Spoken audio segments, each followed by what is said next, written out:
Bismillahirrahmanirrahim. Assalamualaikum warahmatullahi wabarakatuh. Selamat tengah hari.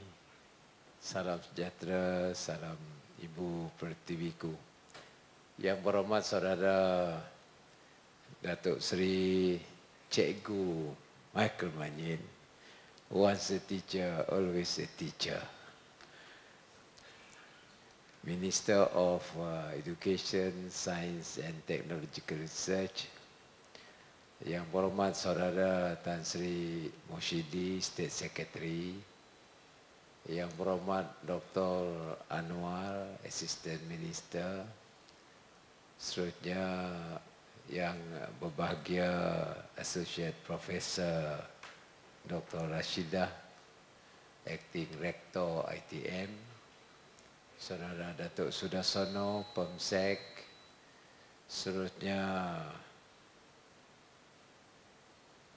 Profesor Dr. Kuhalim Kuhamid, Chief Judge kita, and distinguished guests, ladies and gentlemen, and especially to our young innovators. Pertama kali saya mengucap syukur kerana tengah hari ini, walaupun lambat, saya dapat bersama-sama dengan para innovators kita dalam majlis peresmian penutupan SIDEC 2018. Saya mengambil kesempatan ini untuk mengucapkan tahniah dan syabas kepada Kementerian Pendidikan, Sains dan Pendidikan kerana bersama-sama dengan ITM dapat menganjurkan SIDEC pada kali ini. SIDEC adalah usaha untuk kita mencokil bakat para inverted comma yang saintis kita untuk meneroka beberapa bidang yang baru dan mengenal pasti bidang-bidang ini untuk dimajukan dan ditambah nilai supaya ia menjadi satu produk yang dapat diterima oleh masyarakat dan dengan penerimaan masyarakat ia dapat dipasarkan dalam pasaran yang terbuka.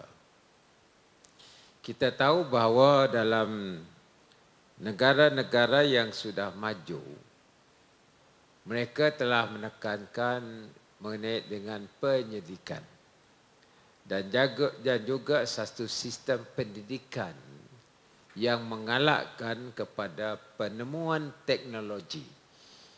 Lebih-lebih lagi penemuan teknologi baru yang menjadi satu platform untuk mereka memajukan ekonomi mereka. If you study after the Second World War, those countries that were affected by the war, they tried their best to re-emerge as an advanced economy through their hard work and also through education system that gives practical training to their citizens. The two classic examples after the war were Germany and Japan.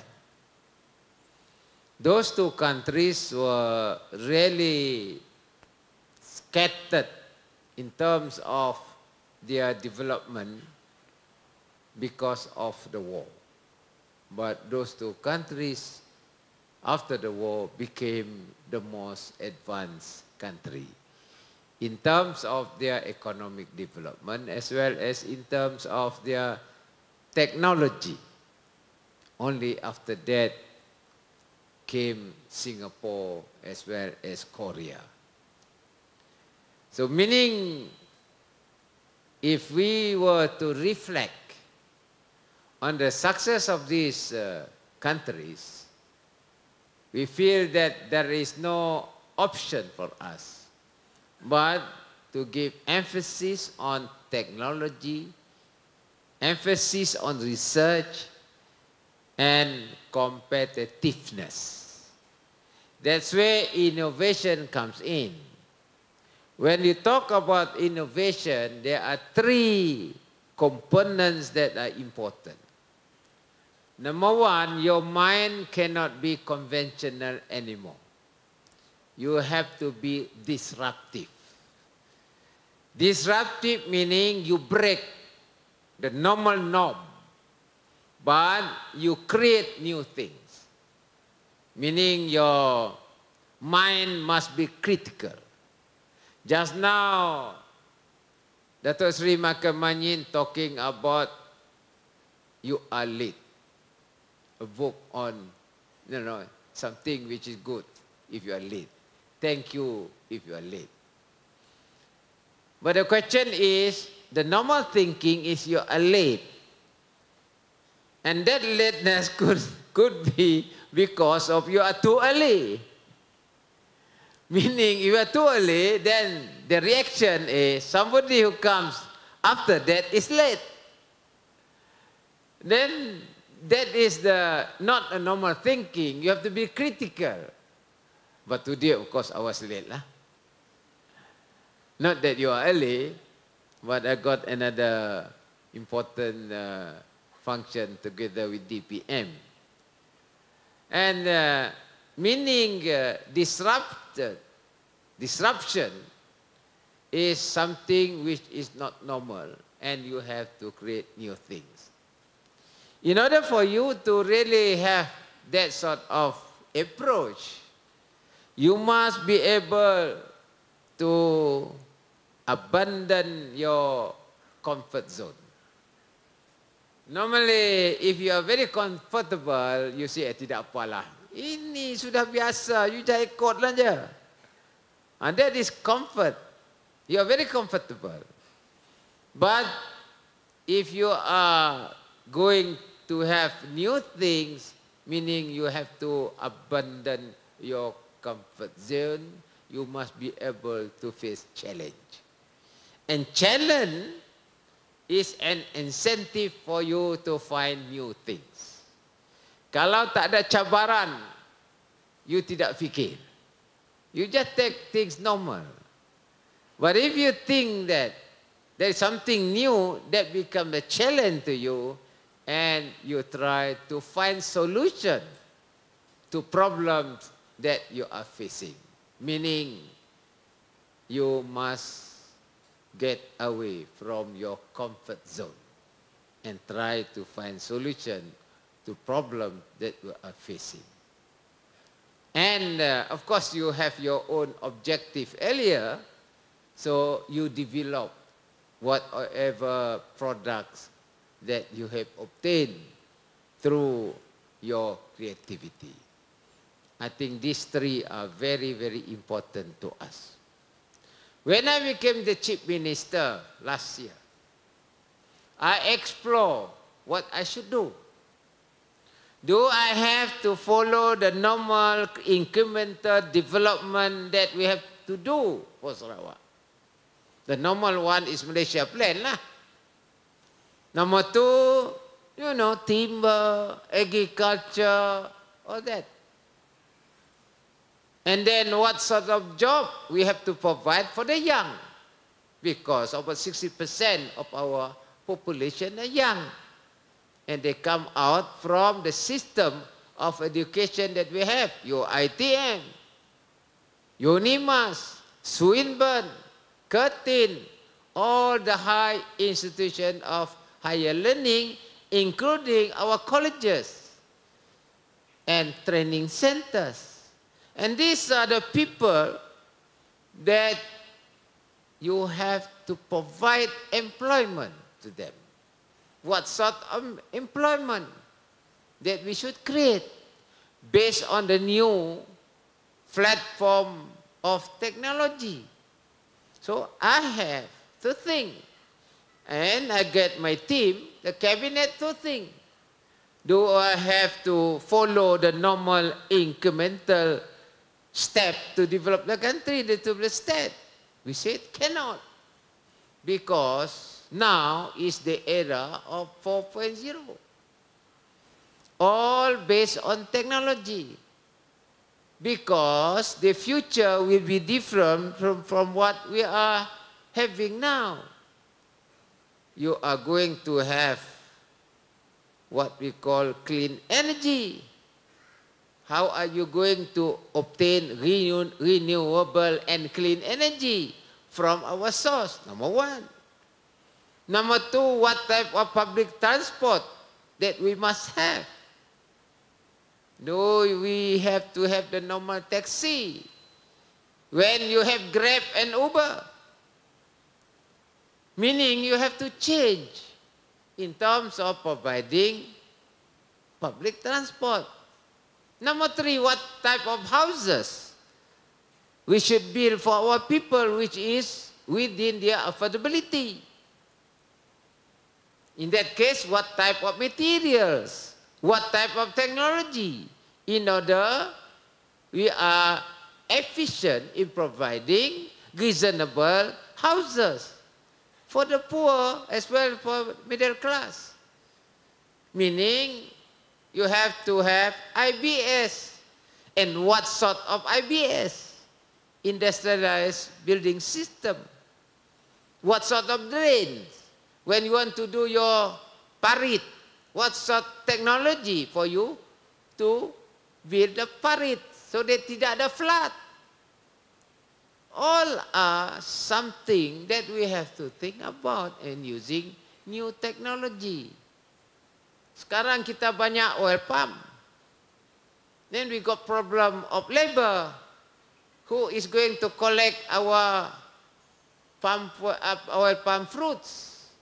Relying on Bangladesh and Indonesia. How long can we rely on foreign labor? Meaning we have to find out a mechanism, a technology that can pluck the oil palm trees in our oil palm estate through machines. And this machine must be created by you because we are the producer of palm oil. You know the environment, so you have to find out whether the sensor or autonomous technology can identify a ripe fruit and fruit that is not ripe. You have to find technology. So against that background, we in the cabinet, after I became chief minister, we feel that there is no option but to go for digital economy. We have to embrace technology. And we must create machine. And this machine must be able to optimize our resources. In terms of agriculture, we have to use technology. Fertigation, hydroponic, drone, all these have to be used to manage our farm. Now we are talking about precision farming. No longer the normal one lah. You tanam pokok, tunggu dia tumbuh. Lepas itu you kasih baja. It's no longer that. Kalau dulu, saya dulu, waktu sekolah, we are very impressed, Western country. Dia kasih baja guna kapal terbang. Kalau di Australia, we were shown, oh the plane spraying fertilizer on a huge farm. And we were thinking macam mana di Sarawak nak pakai plane. Airstrip pun tidak ada. But today you got drone technology. What you do, you just use the drone and spray fertilizer on your farm. And the farm will be enriched with mineral that become nutrient to our plants. So this is something new. So we have to ask our farmer, pakailah drone. Tapi kalau ada drone, they do not know English, how to read manual? That is a problem. You got the drone, but you are not fluent in English. You cannot read the manual how to operate the drone. Meaning, our student must be able to master English. So, meaning we have to have this very aggressive policy in terms of our education. So the young innovators, these are the things that we must know. And we initiated and formed this ministry. Ministry of Education, Research, Science, and Technological Research. These three. We have set up under Datuk Seri Michael Manyin, our Research Council. Agriculture, I'm ready to allocate what we call venture capital. I allocate 100 million ringgit this year for venture capital in agriculture.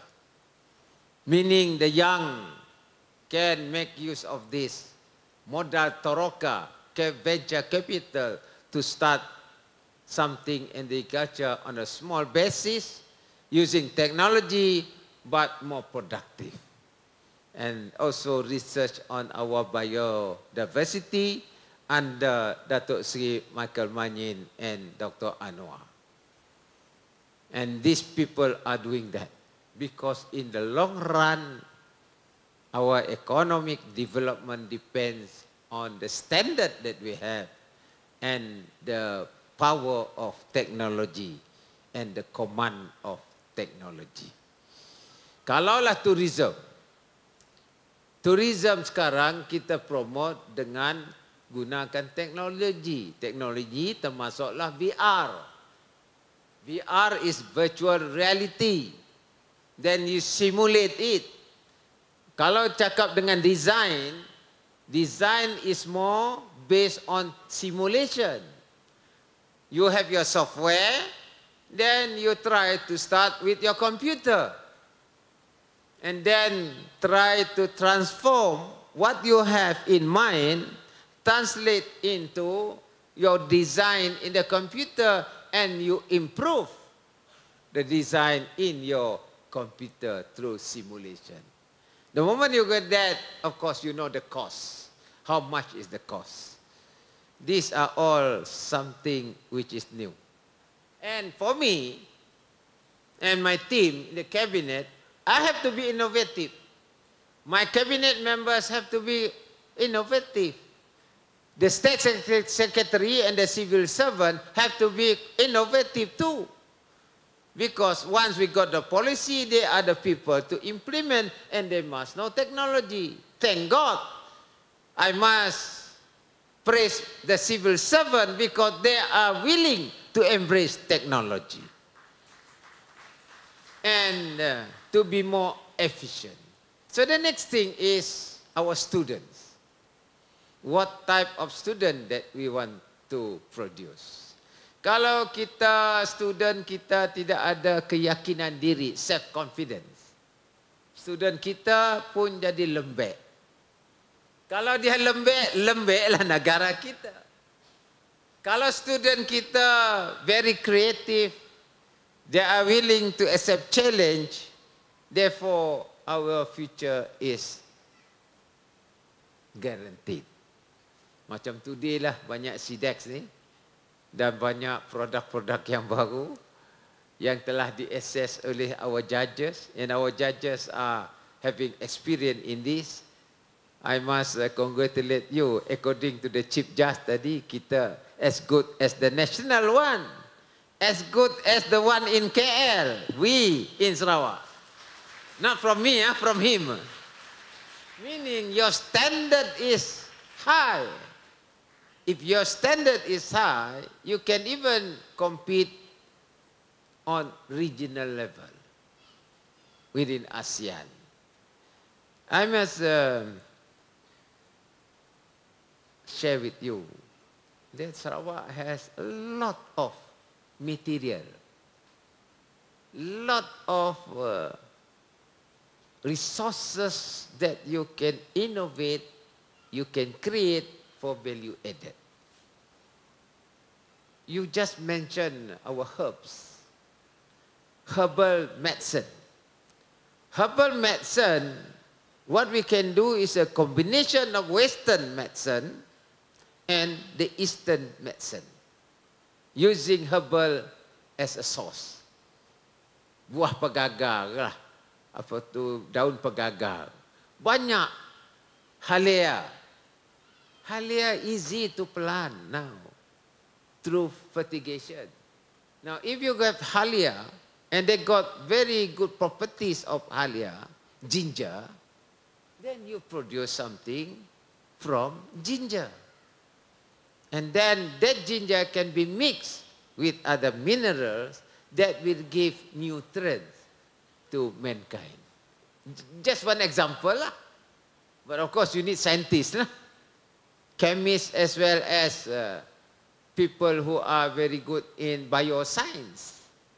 And this research council can assess, because Datuk Sri Michael Manyin, the ministry is getting expert from overseas to assess our product.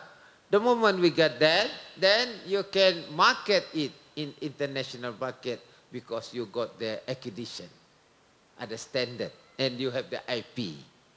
Once you got that, I think you do a lot of things for Sarawak based on our raw material. Finally, I just want you to analyze the success of today's entrepreneur is all because of disrupted thinking. Number two, they find new technology themselves. Just example lah, this is common to you. You and I know what happened to Zuckerberg. Zuckerberg only sharing notes. How he started. That means dia punya disrupted thinking is no longer sharing notes based on paper. He got the software and he shared notes through digital among his peers, only on the campus. And after that, it became widespread. Come Facebook. Facebook, I was told, the population of Facebook now is more than 4 billion. Total population of the world is about 6 billion. 4 billion are citizens of Facebook. And they are using Facebook, including you and me. Just imagine. And all of us are being controlled by the Facebook server in US. Whatever you write on Facebook, the main server keep it in their storage in US. Jangan main-main oh. Kalau you transact, they know what you are saying. So that is Facebook. Because of disrupted approach to share notes, become Facebook, become universal. Just because of Zuckerberg. Just one. I don't want to talk about Gates. You know about Gates. Gates is very good marketeer. Nyampun software ada ngekot tahun. Microsoft 87 kah, Microsoft 88 kah, Microsoft ngekot tahun. Though every year you have to change your software.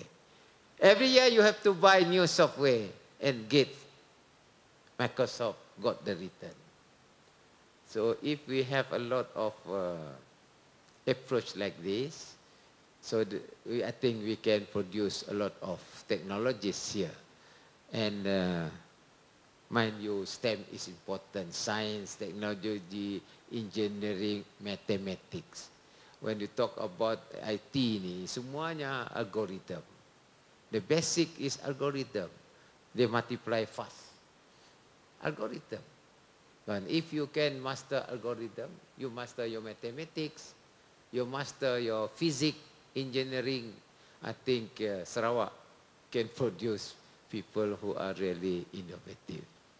Finally, the Sarawak government is now trying to be innovative too. We want to create or to extract hydrogen from water, H2O, through electrolysis get the component of hydrogen out, and that hydrogen will become clean energy. And we feel, the scientists think, that hydrogen can substitute nuclear energy. If that happens, kita banyak air, kita just extract hydrogen, we export hydrogen overseas. This is one. And then the Sarawak government, my leadership, every one of us are going to do that. That's why I want to set up LRT, light rail, based on hydrogen. Kita guna cara baru on LRT. Maybe we are few of the first in the world using hydrogen on rail. With that, once again, I wish to congratulate all the young innovators, and I hope CDEC 18 will give you an insight how we can transform ourselves, transform our economy, at the same time will benefit yourself as well as the state. With that, once again, terima kasih banyak. Saya ucapkan tahniah. Moga-moga CDEC 18 akan memberi banyak manfaat kepada kita. Sekian. Assalamualaikum warahmatullahi taala wabarakatuh.